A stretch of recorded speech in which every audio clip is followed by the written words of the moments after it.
आज आपण अक्षर लेखनाची योग्य पद्धत हा घटक अभ्यासणार आहोत.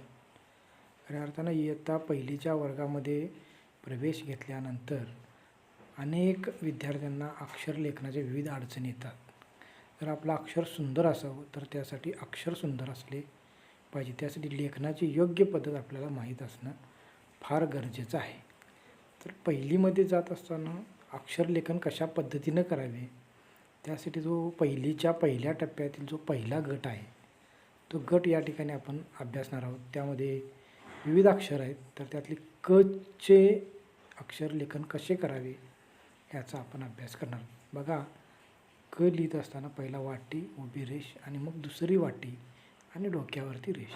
डोक्यावरती रेष मारत असताना अक्षराच्या बरोबर वरती समान रेष येईल, दोन्ही अक्षर झाकलं जाईल अशा पद्धतीने मारा. पुन्हा एकदा आपण बघतोय, क पहिला वाटी, मग पुन्हा उभी रेष आणि दुसरी वाटी आणि डोक्यावरती रेष.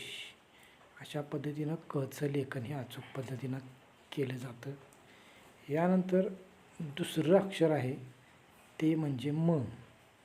मचे लेखन करत असताना उभी रेष, त्याला खाली एक गाठ मारून आडवी रेष आणि पुन्हा उभी रेष आणि डोक्यावरती रेष.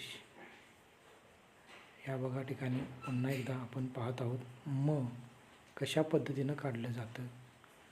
यासुद्धा अक्षरावरती रेष मारत असताना डोक्यावरती अक्षर झाकलं जाईल, या पद्धतीनं रेष मारा.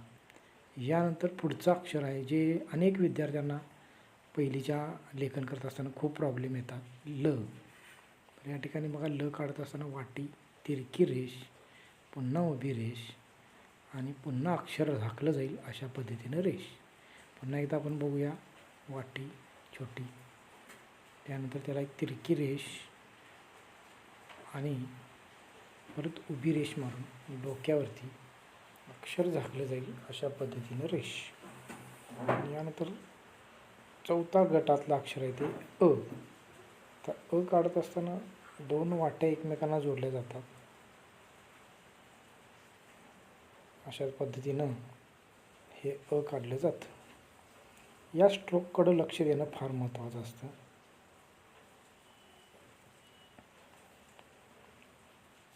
अशा पद्धतीनं अ काढून डोक्यावरती रेष. अशा पद्धतीने चारही अक्षरांचा लेखनाचा सराव आपण मुलांच्याकडून करून घेतला पाहिजे. अशाच पद्धतीने जर मुलं लिहित गेली तर नक्कीच त्यांचं अक्षर सुंदर होतं आणि एक वेगळा कॉन्फिडन्स मुलांच्यामध्ये येतो. धन्यवाद.